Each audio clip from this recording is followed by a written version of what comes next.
خطيره خطيره خطيره خطيره خطيره عرضيه خطيره خطيره وهوبا والثانيه وهوبا. يا نهار ابيض يا نهار ابيض يا امير يا سعيون، يا نهار ابيض. عملت اللي فيها واللي مش فيها. استلم ورقص وعملها له روعه سيد معوض، روعه روعه روعه روعه. استلم وعمل ان هو هيشوط وطلع الزبون لبره وبشماله هوبا في السما في السما. مش ممكن، مش معقول. لكن ترقيصه روعه الروعه. تمريره سيد معوض نموذجيه وترقيصه امير سعيود تحفه. لكن اللمسه الاخيره غير هجمه سريعه. يا ترى في زياده عدديه 2 على 2. ايهاب ايهاب ايهاب ايهاب ايهاب ايهاب ايهاب ايهاب ايهاب ايهاب وايه وايه وايه.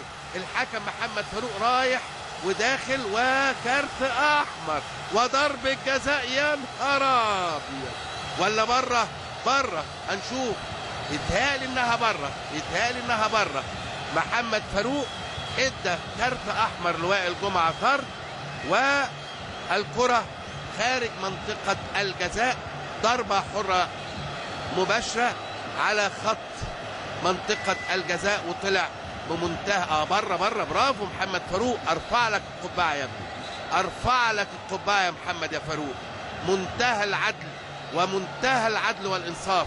محمد فاروق بمنتهى العداله الحقيقه ادى ضربه، ادى كارت احمر على وائل جمعه صح 100% لانه انفراد كامل. وايضا احتسب الكره خارج منطقه الجزاء وهو امر حق 100% لما شفناها في الاعاده. ده حكم على مستوى راقي، حكم عادل، حكم يعرف ربنا 100%. ضربه حره مباشره داخل قوس ال 18. وائل جمعه يتلقى كارت احمر مستحق، خرج بمنتهى الاحترام. وشرويده بيقول له جوه، لا هي بره. وضربه حره مباشره على حدود منطقه الجزاء وعلى مسافه 18 ياردة و2 سم. يا سلام على الحسواكه يا شلبي. 18 ياردة لان ده خط ال 18 وهي بعد الخط ب2 سم. عايزه تسديده قويه.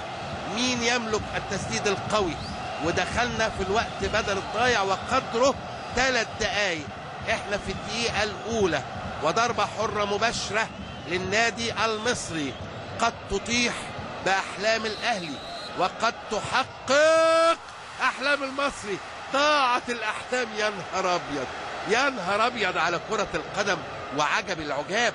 تضرب في القائم وترجع وتروحه العاليه الغاليه وروحه العاليه الغاليه اللي حفظت لهذه المباراه السكينه والهدوء.